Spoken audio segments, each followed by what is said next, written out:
All right, here we go. Another 15 minutes of fame. Today, I am joined by a long time and in some corners of the world, very famous DJ Naka G. Actually, let me get my arrows right because I've learned how to work this thing. It kind of is backwards.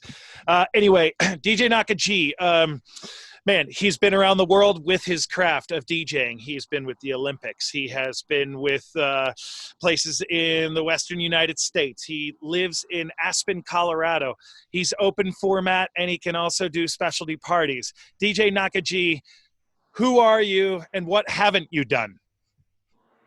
Goldy, thanks for having me. My name is Michael Nakagawa, also known as DJ Nakaji. I have been DJing professionally for well over 20 years. And before that, I was a bedroom DJ for about 5 years. But yeah, I've done the X Games. Every single X Games that's been to Aspen since 2002, I've done. So I've got about 19 of those under my belt. And then I've That's done, awesome. Yep. And then I've done a bunch of summer X Games. I've been the resident DJ, if you will, for X Games for summer and winter since probably around 2005, 2006. But that opened up many doors for me, including the Olympics. And I've done 3 Winter Olympics, the last 3 from Vancouver to Sochi to Pyeongchang 2018, and one summer, I almost called it X Games, Summer Olympics in Brazil in 2016. Well, and you and I met through Red Bull, as we both have had the chance to DJ out of the MXT and the Suga. I don't know if you were back in the day of the Pinsgauer, but I know you've been around forever.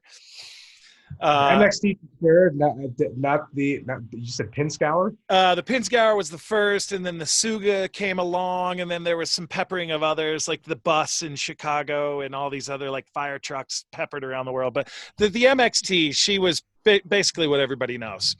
Yeah. I did Yeah. do the bus once. I opened up for Z Trip at the base of Buttermilk once on the bus. And that thing's massive.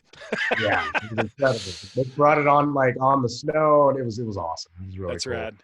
Well, Yeah. Naka, I wanna step right into the quicksand of the world that we're living in today, as it kind of rolls off the tongue just as easily as speaking about our careers. And you and I, before I pressed record on this morning, had communicated that, this morning we wake up and we're on this roller coaster right now. We're 2 weeks deep into being literally physically quarantined to our homes. I remember it was March 13th. I got to ski Keystone with those skis right behind me. It was one of the best days I'll put in the top 10 of my life. And as a matter of fact, the person who got me on the mountain that day was going to be part of more interviews today. It was a moment that now even is bigger to me because it's the last time we skied. That's 2 weeks. Yeah. 2 weeks. You haven't been in your house in 2 weeks, maybe for your whole entire life. We're on a roller coaster right now. Some days we wake up and it's like, woohoo, candy for everyone. And other days you're like, if you come near me, there will be a knife so far back in your eye right now that, you know what I mean? Just like, you think these brutal thoughts, like you're frustrated. So we're in this. Where are you right now? Every day is a new challenge. I feel like you said, you remember that date, and it's these days will live in infamy. You think of 9/11, and that's one day, but this is every day we're dealing with this, and every day is a new day. But I think first off, we're social creatures as humans. Not all of us are introverts. I think all of us have a little bit. I definitely like my privacy. I have my family, and I like that. But my work revolves around being around a lot of people, and it's strange coming into a new day, not knowing what to expect, because we're so used to being in control in so many ways that I feel like nobody's used to this. Yeah, we're all rookies. Like I said, every day is a new day, and I'm happy to, I love spending time with my family. My family's my everything. Everything I do for them is everything I do as far as my career goes, I do for them and I do with them in mind because they motivate me to do more, be a provider first off, and be a better person and do things better.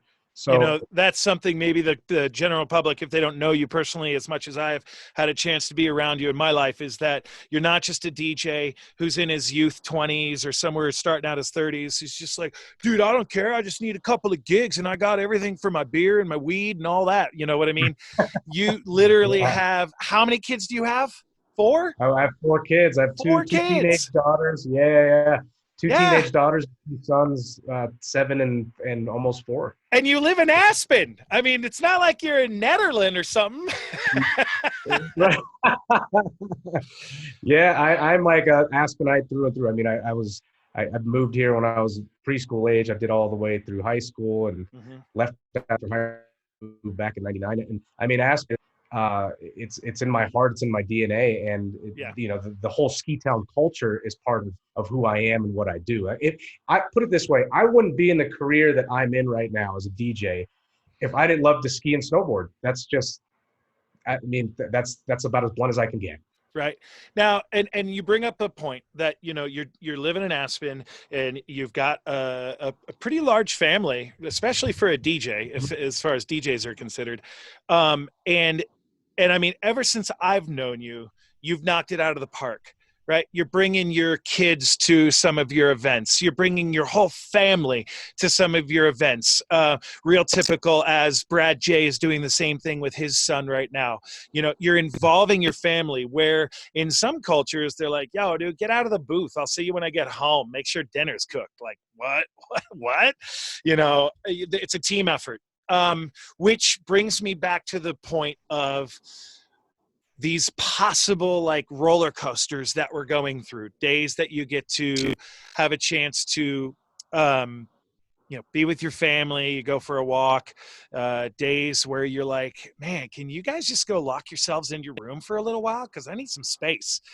um, Kind of, how are you juggling that right now? I feel like, well, we're not really on a particular schedule. I think the boys and I, we're up before 8 or 9 every morning, and I get the duty of cooking for them, and we get to take the dog on these long walks together. And yesterday, we have to homeschool now. So yesterday's lesson was for my 7-year-old son, learning north, east, south, and west. And That's cool. yeah, it's the strangest thing. I mean, I feel like we are in the era of electronics, and the kids are on their electronics a bit, Mhm. a little too much for my liking right now. But that's when I'm like, put it down. We're going outside. I mean, look at us right now. Like, Exactly. it's Yeah, yeah. life would be going by. I think for people, I feel really, in this situation, I do feel really blessed for the fact that I do live in a ski town and in a small town, because I think of the people in really tight quarters in like New York City, Manhattan, um, Brooklyn, where these people are, in these really old buildings, some of them, and they're really tight quarters and they have to stay inside, and they just can't go outside. I mean, I'm keeping my sanity by being like, I can walk out my front door and I'm right on Aspen Mountain. The other day we just did a quick little hike and walked up Little Nell and then walked home on Summer Road. And you still see people kind of on the mountains, like skinning up, and some people biking. So our social distancing here in ski towns in particular, I feel like is a lot different than the city folk. And my heart goes out to them. I'm very lucky. Like it's a ghost town, yeah, and there's not much going on, but it's easier to deal with because I can go outside and I can walk around and don't have to worry about bumping into 100 different people. So you're taking care of yourself in the best way that you possibly can around Aspen. Something I want to hit on is how you've been taking care of other people in this time of time. Yeah. And that is, you're probably one of the most active DJs on the internet right now doing the quarantine sets. And I, Yeah. as a DJ, you as a DJ, I get a kick out of it. I've kind of razzed DJs already. Like, we think that we're like the PhDs of coronavirus right now. Like, we're saving the world one DJ set at a time. And, Yeah. but, and even though I kind of poke fun at it a little bit, I also am really impressed, especially with your aptitude to make sure that you're getting on, if not for an hour or 2 hours a night. This is the fun part too, is I really appreciate this kind of DJing right now, because there isn't somebody in your left or right ear being like, yo, dude, play this format music that makes everybody do this. You're like, you know what? Tonight, it's all Motown. And if I play something that doesn't make you dance, cool. You're finally listening. Yeah. You're not, you know what I mean? Yeah. And Yeah. that is, for a DJ, that is like really exciting, because now you're digging into the crates where it's like, hey, this is who makes me as a DJ, instead of, and the page that I think that other DJs could definitely take out of your book right now is for some DJs who still seem to think that like they can go out and DJ gigs right now. Like, they're getting creative. They're trying to come up with ways to get paid. Yeah. I got to tell you, I'm not on that side. It just stop, man. Just like nobody's buying, nobody's spending. Yeah. Like, I get it. You have a craft, you want to, okay. And maybe even like with the Venmo online, like, dude, just the money. Stop. It's kind of like a money dance at a wedding. It's like kind of tacky. That's my view. I feel that way because you're asking people to give you money in a time where money's not being spent. Like, their dollar is the same as yours right now. And Yeah, definitely. you're not offering DJing online. You specifically are not offering DJing online for money. You're just like, yo, check it out. I got Motown Monday. Yo, it's Friday night. Let's light this place up. Yo, it's Saturday. Yeah. Let's play couples dances all night or whatever, How has that been for you? I've really enjoyed it. I've listened to some of your sets.